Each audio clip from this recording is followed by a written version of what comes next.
Assalamualaikum dan salam sejahtera. Hari ini saya menggunakan teknik mounting kamera saya ni dekat tempat penghalang cahaya ni, cahaya depan ni. So selalunya saya letak dekat topi. Hari ni saya nak guna teknik ni pula.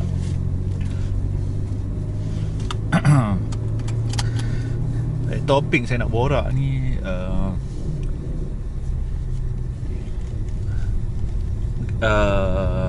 berdasarkan sim racing. Masih lagi dalam sim racing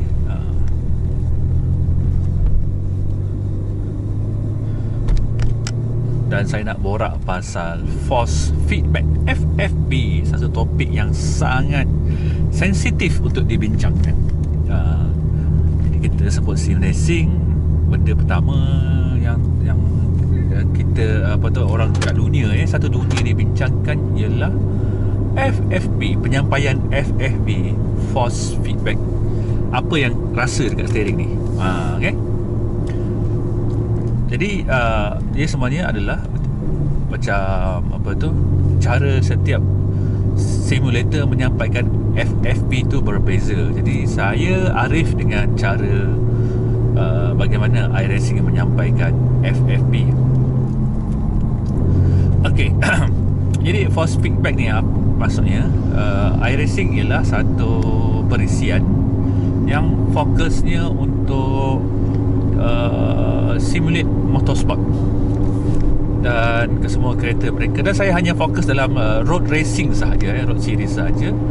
Dan kereta yang mereka modelkan semuanya adalah kereta lumba dan saya assume kereta lumba dia mungkin memberikan lebih banyak FFB daripada road car ni. Macam sekarang ni kereta saya road car ni, dia tak ada langsung feeling, dia kosong je sebenarnya. Saya pernah bawa kereta ni ke Lintas Sepang. Jadi segala benda understeer, oversteer tu bukan rasa kat steering tau, rasa dekat body. Sebab tu saya menggunakan seat bucket untuk kereta ni. Jadi segala bucket ni kat tepi tu menahan saya daripada terpelanting daripada dalam kereta lah, sewaktu mengambil high G-force turns ataupun selekoh yang tajam di kelajuan tinggi dan akan menghasilkan tekanan lah kan. Jadi tekanan tu adalah dalam bentuk kereta saya tengah understeer ke, oversteer ke, ataupun tengah mengalami slip angle yang optimum ke, semua tu terasa dekat seat. So, saya sebenarnya terhenyak ataupun disedut dekat seat kereta ni. Dan steering ni cuma ringan je sebenarnya. Dia cuma kiri kanan, tak ada rasa apa-apa pun sebenarnya. Sebab kereta saya road car, dia damper dia kuat lah kan. Road car, lepas tu guna power steering untuk road car. Untuk steering degree dia saya rasa pun luas, 1080 punya level. Ni bukan race car, ni road car. Jadi bila saya bawa ke Lintas Sepang, saya tak rasa apa-apa semua tu. Saya rasa dekat seat, dekat pedal ni saya rasa ABS tu bergegar. Steering ni sangat basic. Ni just lagi-lagi di power steering kan, ada hidrolik. Jadi segala benda yang sampai kat steering ni sebenarnya sangat minimal sebenarnya dalam dunia betul. Jadi bila kita cakap pasal memandu race car, saya ada satu biji hampir race car lah, tak bukan race car betul lah kan. Volvo 240 tu dengan rim 15 inci buka 9, tak ada power steering kan, yang dengan tayar semi slick. Jadi kereta tu memang memberikan lebih banyak feedback daripada kereta ni sebenarnya. Walaupun kereta tu slow, perlahan, kereta ni boleh clock 2 minit 55 kat Sepang, kereta tu perlahan gila, tapi feedback dia lagi tinggi sebab saya cabut power steering tu. Dia feedback banyak lah. Dapat rasa road surface, lebih direct kepada jalan raya. Macam kereta ni tak ada, dia dam semua segala. Sebab ni kereta untuk travel jalan jauh kan, kereta untuk yang jalan, bukan untuk masuk race. Jadi bila saya sebut dekat iRacing tu, dia kereta dalam iRacing tu semua dah strip out, suspension custom. Jadi sepatutnya dekat steering tu rasalah macam-macam. Tapi apa yang dirasa kat steering tu adalah, saya rasa saya assume 40% daripada apa yang pelumba rasa kat seat. So 60% tu pelumba menilai steering correction pedal semua tu berdasarkan apa yang dia rasa kat buntut dia orang, maksudnya kat seat lah. Jadi pada saya sistem motion ke ataupun bug kicker lah, at least lah, lagi penting lah sebenarnya. Sangat penting juga untuk dilengkapkan dalam set simulasi anda, sebab kat situ lah mostly driver rasa kan. Tapi dalam sim racing tak adalah orang nak buat macam tu kan. Orang akan letak 100% dekat steering ni dan rasa segala-galanya kat situ, which is pada saya salah lah kan. Pada saya salah. Tapi nak takkanlah nak beli motion, tak mampu semua orang kan. Jadi sebab tu ada developer simulator. Developer ni meletakkan segala-galanya efek tu kat steering. Contohnya rasa understeer tu kan, dia letak dekat steering. Sebab macam dia assume tak semua orang mampu membeli sistem motion. Saya pun tak mampu. Saya pun setakat letak bug kicker je kemampuan saya. Jadi saya mengharapkan input daripada steering untuk memberitahu apa kerja tu tengah buat. Dia tak, so sebenarnya dalam simulasi tak sama di luar sebab tiada G-force. G-force tu adalah elemen yang menentukan kadar correction kita dekat steering ni. Kalau G-force tu memberitahu kita kereta tengah under, tengah over, kan, tayar tengah fight dengan slip angle. Jadi semua tu adalah disampaikan menggunakan daya G-force dan getaran-getaran kecil dalam kereta ni. Jadi iRacing dia meletakkan sensor steering dia dekat bawah ni. Bawah steering column dikukur. Kalau Mazda MX-5 ada power steering, okey, macam ni dia punya power, dia rasa dia macam ni. Kalau dia letak kat kereta Formula 1, macam ni pula rasa dia, lagi direct rasa dia kan. Jadi setiap kereta di iRacing ada FFP masing-masing. Sangat unik dan saya boleh membezakan. Ini kalau pejam mata, ini macam skip bumper ni. Boleh tahu tu skip bumper. Pejam mata lagi, ini GT3 Ferrari ni, rasa macam ni. Kalau asyik rasa nak melayang tu Audi R3, LMS. Kita boleh bezakan. Saya boleh bezakan yang ni FFP state kereta sangat berlainan. Yang tu pada saya dah cukup bersyukur dah. Di mana simulator lain kita boleh campak satu FFP semua sama. Contoh paling terdekat GT Sport lah kan, saya tak boleh beza kan. Kecuali front wheel atau rear wheel, itu je. Tapi tak boleh bezakan ikut jenama kereta kan? Yang di mana dekat iRacing dia sangat pronounce benda tu, sangat berbeza. MX-5 lama dengan MX-5 baru pun beza. Lepas tu kalau belum cerita lagi, kalau ubah suspension, caster naikkan, makin berat pula steering, makin sedap pula. Tapi bila naikkan caster ada efek lain dekat kehausan tayar ke kan, kita tak tahu. Jadi FFP ni sangat subjektif dan ianya mengikut developer tu bagaimana dia nak modelkan FFP dekat software mereka. Jadi kalau anda banyak membaca dekat Reddit, dia orang ada sebut can effect ataupun efek yang menipu. Jadi dalam dunia iRacing, efek yang menipu ni ialah meletakkan efek suspension, efek kat seat ni tapi kat steering. Dia satu software ni, nama dia IRFFP. Dia adalah satu software untuk yang menambahkan rencah. Menambahkan rencah supaya efek suspension dan efek road ni di-enhancekan lagi dalam satu package. Jadi semua orang suka IRFFP. Tapi developer iRacing kata itu can effects, itu third party apps, tu tak kisahlah. So developer iRacing kata kau nak rasa understeer, kau kena beli motion. Kita orang cuma buat develop apa yang kita sampaikan kat steering column ni. So tak apalah. Jadi developer simulator lain, prinsip dia lain. Contohnya ada developer, saya tidak boleh nama-namakan, nanti kan mencetuskan kemarahan pula kan. Jadi developer yang lain, dia mencampurkan segala efek tu, ibarat macam IRFFB lah. Dia buat tu, dia campak semua sekali kat steering. Jadi tu yang menimbulkan rasa sensasi dekat steering. Shocknya steering ni dapat rasa segala-galanya kat steering, tak payah beli motion. Jadi itulah dia. Sebab dalam dunia sim racing, tak semua orang mampu nak beli motion. Jadi tindakan developer itu betul juga. Dia nak memberikan rasa sensasi macam ni rasa suspension. Dia sepatutnya rasa suspension kan kat seat. Ikut logik kan, kat seat kita. Macam saya ada bawa kereta ni, saya rasa suspension dekat seat. Mana saya pegang steering, tapi saya tak rasa kereta tu undulation kan, berjalan kat seat, mana dekat steering. Disampaikan kat sini tugas buat kicker untuk langgar lubang buat kicker, boom, buat langgar lubang. Jadi satu lagi saya nak bercerita ialah teknologi FAV RSC ni sangat high tech pada saya hanya bila anda menggunakan direct drive. Paling malang stepper motor macam EQ-Force pun tak dapat rasa. Dia kena atas lagi, Leo Botna ke, Simu Cube ke, Fanatec Podium ke, level-level tu baru dapat rasa. Bila kita tick linear mode dekat racing tu, baru dapat rasa. Linear mode tu sebenarnya adalah getaran-getaran kecil tau. Getaran-getaran kecil yang hanya dapat dirasa bila kita menggunakan power yang tinggi. Taklah tinggi sangat kan, tapi cukup power untuk menaikkan getaran-getaran kecil tu timbul rasa kat steering. Tu yang rasa. Dia tak banyak tapi kecil je dia. Sesedap rasa. Dia tak over macam IR FFP. Jadi itulah dia.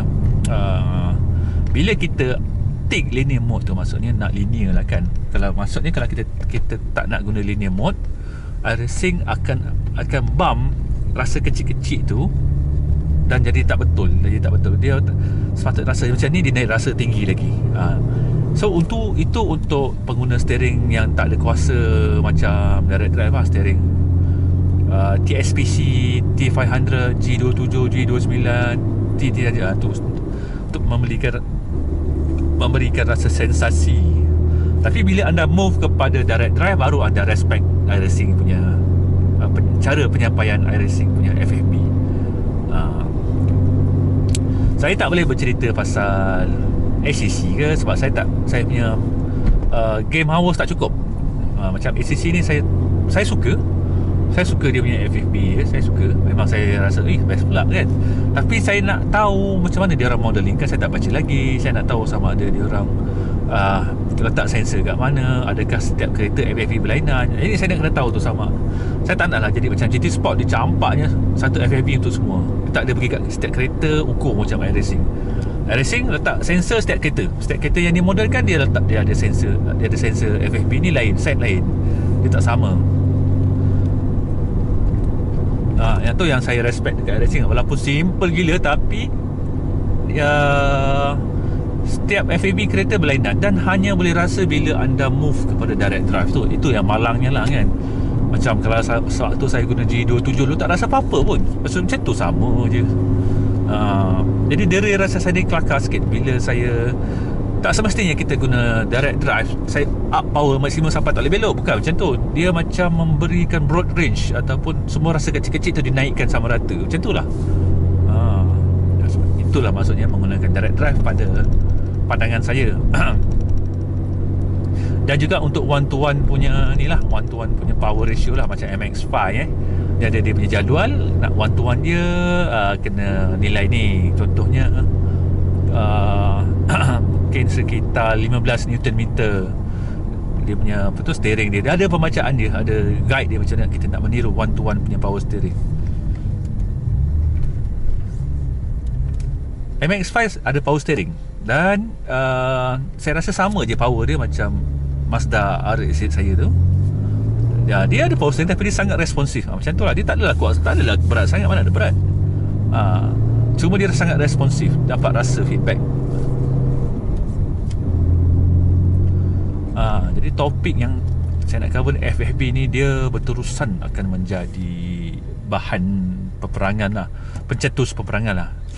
Contohnya seseorang pergi tulis kat forum sim racing lah kan, saja je kan dipancing, iRacing versus ACC FFP, which one better, macam tu lah. Habis kau. Sekejap lagi Ami RC datang, sekejap lagi Ami ACC datang, bergaduh. Tambah lagi VS R-Factor, gaduh lagi. Sebenarnya iRacing dengan R-Factor sama tau cara modeling. Dia menggunakan power dekat steering column. Cuma R-Factor tu ada plug-in daripada third party tau, dinamakan road feel. Bukan road feel, real feel. plug-in tu ibarat IRFFB lah. Macam iRacing, IRFFB tu campur dengan dia. So R Factor original, real feel tu tick, dia akan jadi automatic IRFFB untuk R Factor. Kalau tanpa real feel tu rasa dia sama je macam iRacing. Dia modelkan dekat steering column dan tugas-tugas lain, gegar ke apa tu letak dekat motion. Sebab tu adalah zaman dulunya tu, untuk menggegarkan tu dipanggil menggunakan sistem motion lah kan. Ataupun yang paling tak mampu guna butt kicker lah, guna transducer. Dan di iRacing pun daripada by default ada satu option tu untuk transducer. Dia iRacing mengassume kita menggunakan butt kicker letak kat bawah seat. Satu unit pun tak apalah. Kita tanya kat mana speaker ni. Jadi dia akan hantar signal tu dekat seat kita sambil synchronize dengan signal yang dia hantar dekat steering. Jadi dua-dua tu bekerjasama. Jadi dia macam completing each other. Okay, apa yang rasa kat seat, itu ni rasa dia. Apa yang rasa kat steering, ini rasa dia. Dan itu cara iRacing punya pemikiran lah. Maknanya penyampaian efek kena mengikut saluran yang betul. Tak boleh semua campak dekat steering. Macam saya sekarang memang suka betul lah dengan IRFFB. Walaupun dianya fake, mana boleh rasa semua sekali dekat steering, tapi saya seronok. Itu penting. Dan tetap saya gunakan butt kicker untuk menyampaikan efek yang dekat seat lah. So dia jadi macam 2 jam straight main GT3 kat Spa tak rasa penat. Terbaik demam. Saya demam sekarang ni kan. Paluh habis keluar semua. Main pakai VR, layan IRFFB. Jadi saudara rakan saya Calvinder Singh, anda boleh tengok dekat Facebook atau YouTube beliau. Dia buat satu video khas bagaimana nak set up IRFFB untuk iRacing. Macam sebelum ni saya guna mode 360Hz tau. Sebab saya tak pandai nak set up yang versi 60Hz. So Calvinder Singh kata 60Hz dengan efek lagi best, lagi analog. Saya pun sementara beliau membuatkan video tersebut, saya pun carilah macam mana aku nak guna Bejoy ni. Macam Bejoy ni saya tak berjaya configure. Sebenarnya silap saya lah. Dia sebenarnya IRFFB kita dah install. Lepas tu kena install Bejoy version yang dia nak, 2.18 bukan 2.19. Okay, lepas tu kena restart PC. Dah lepas restart PC, kena delete pula joycalip.yaml dekat dalam folder my documents /iRacing, dalam tu lah. Masuk iRacing, klik dekat steering, configure balik. Tapi nanti dia punya bar pelik. Jadi kata configure je. Apa dia buat suruh buat. Saya pun okey lah, pusing kosong sampai 65,000. Okey lah, nampak punya slider pelik. Lepas tu klik degree, okey 900. Tu klik done. Okey lah, saya drive lah. Tiba-tiba jalan. Jadi selama ni kesilapan saya ialah saya ingatkan yang slider tu salah. Rupanya betul. Sekarang ni sampai sekarang saya seronok gila layan IRFFB yang mode 60Hz direct mode 60Hz dengan efek 360. Cakap saya dah cukup betul, dah cukup sedap ni. Dengan butt kickernya lagi, dengan VR nya lagi, dah apa lagi aku nak. Dia tak banyak dan tak kurang. Dia cukup-cukup je dia punya efek dia. Cakap kau. Jadi sebenarnya set simulator saya tu memberikan lebih feedback daripada saya driving kita betul ni. Betapa dahsyatnya kan. Nak dapat efek macam sekarang ni saya mengambil selekoh ni kan. Kat mana rasa dia? Mana rasa apa-apa? Rasa kat kaki ada getar-getar sikit. So sepatutnya dekat pedal saya patutnya ada butt kicker. Dan untuk merasa road noise kan. Dekat shifter ni ada rasa. Steering tak rasa apa-apa pun, kosong. Lepas tu kat seat saya memang rasa. Jadi kalau kita nak modelkan effects untuk sim racing, kita kena bawa kereta dan fikir kat mana sebenarnya rasa tu datang. Especially janganlah bawa kita road car ni, bawa lah race car betul yang dah strip out, dah toggle segala. Cuba fikir kat mana rasa datang. Rasa datang semuanya rasa kat segala tempat kecuali steering. Steering cuma macam spring untuk belok kiri belok kanan je.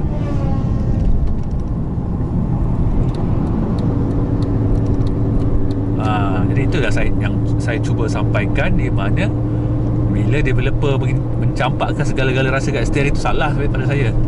Sebab saya rasa dia steering cuma 40% saja. Tapi dalam dunia sim racing pula, dia kata itu je sumber nak bagi tahu yang kita tu tengah nak sliding out, kita nak buat correction. Jadi terpaksa sampaikan rasa tu dekat steering juga, dia orang kata. Jadi part ni memang payahlah kan kita nak argue. Jadi dalam dunia air sim racing, limitation dekat VU ni pun satu hal juga. Macam sekarang ni, kalau saya nak toleh cermin, saya toleh tau. Jadi ada orang kata tak perlu toleh. Sebab tu saya kata menggunakan VR tu adalah lagi realistik. Sebab saya nak tengok cermin, saya kena toleh. Sama macam dunia betul. Jadi menggunakan VR tu adalah satu step untuk realism. Dan kalau anda guna triple screen, kalau kepala anda toleh untuk tengok cermin, tu betul lah tu.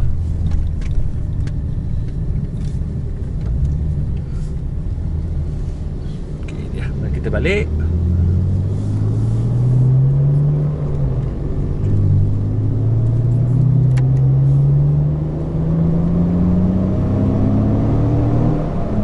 Nak belanja bunyi kereta ni kelakar. Kereta ni terlalu senyap.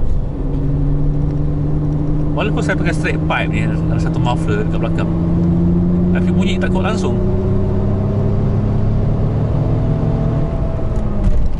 Tapi kereta ni kalau lagi laju daripada RS saya. Yang ni optimal saya rasa 2 minit 52 je, 2 minit 53. RS optimal 255. 3 saat lagi laju. Tapi kereta relax je. Ni BMW ni road car, belakang tak ada LSD, engine standard, RPM cut off awal. Tak tahu kenapa saya boleh clock lagi laju kereta ni daripada RS. Mungkin dekat horsepower lah kot. Tapi nak cakap horsepower, kereta ni berat. Mungkin sebab kereta ni selesa. Kereta ni selesa. Bila dia selesa, saya boleh fokus untuk driving. Dia bukan pasal horsepower ke.